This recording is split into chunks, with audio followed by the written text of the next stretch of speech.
दोस्तों, कुछ लोग दौलत और ताकत के नशे में खुद को खुदा कहने लगते हैं।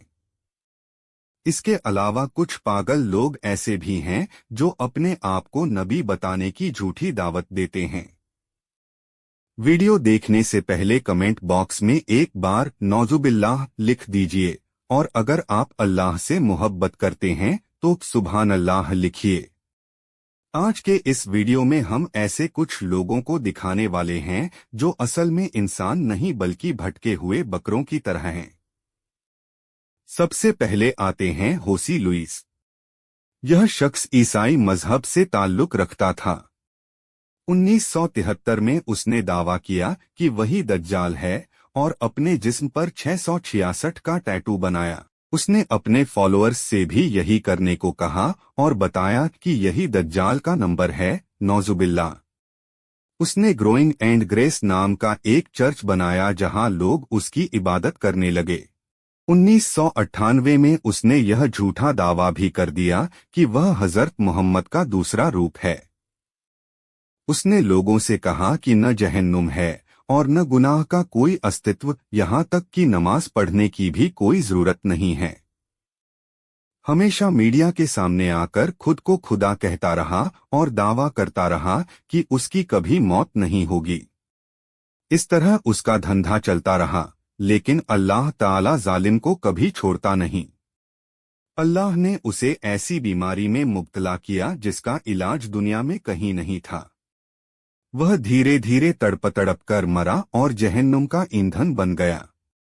दोस्तों, इससे बड़ा गुमराह और कौन हो सकता है। अब आते हैं सरगेई तोरक पर। यह रूस का रहने वाला और पेशे से पुलिस ऑफिसर था। 1989 में बुरे बर्ताव की वजह से इसे नौकरी से निकाल दिया गया।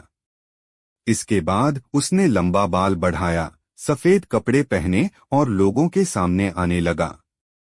उसने अपने आप को अल्लाह का नबी बताना शुरू किया और लास्ट टेस्टामेंट नाम का चर्च बनाया।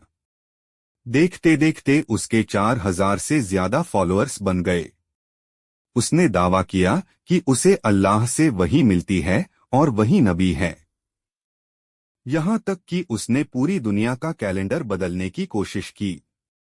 10,000 से ज्यादा लोग उसके पीछे चलने लगे, लेकिन 2020 में उसे गैरकानूनी दीन फैलाने के इल्जाम में गिरफ्तार कर लिया गया और 2021 में फिर से जेल भेज दिया गया। आज वह रूस की जेल में है। तीसरा नाम है आरिफिन मोहम्मद। यह मलेशिया का रहने वाला था और नस्ल से मुसलमान था, लेकिन काम इतने घटिया किए कि काफिरों से भी बढ़कर निकला। 1980 में उसने दावा किया कि वही खुदा है। उसने कहा जब वह 10 साल का था तब एक फरिश्ता उसके पास आया और उसे बताया कि वह 7 आसमान और जमीन का मालिक है। फिर 30 साल की उम्र में वही फरिश्ता दोबारा उसके पास आया और उसे यकीन दिलाया कि वही खुदा है। उसने यहाँ तक कह दिया कि वह ईसाइयों का गॉड, हिंदुओं का भगवान और मुसलमानों का नबी भी है। उसने स्काई किंगडम नाम का एक गलत साम्राज्य खड़ा किया और हजारों लोगों को गुमराह किया।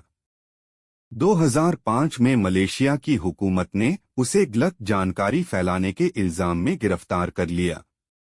जून 2012 में अचानक उसे लकवा मार गया और 1 महीने तक वह बिस्तर पर लाश की तरह पड़ा रहा। आखिरकार उसी साल वह मर गया और जहन्नुम का रास्ता पकड़ लिया। दोस्तों, याद रखिए कि तमाम गुनाह अल्लाह ताला माफ कर सकता है, मगर शिर्क को कभी माफ नहीं करेगा। अल्लाह के साथ किसी को साझी बनाने की कोई माफी नहीं है। अगर आपको ऐसा ही मुजादर कंटेंट चाहिए तो कमेंट एंड सब्सक्राइब कीजिए।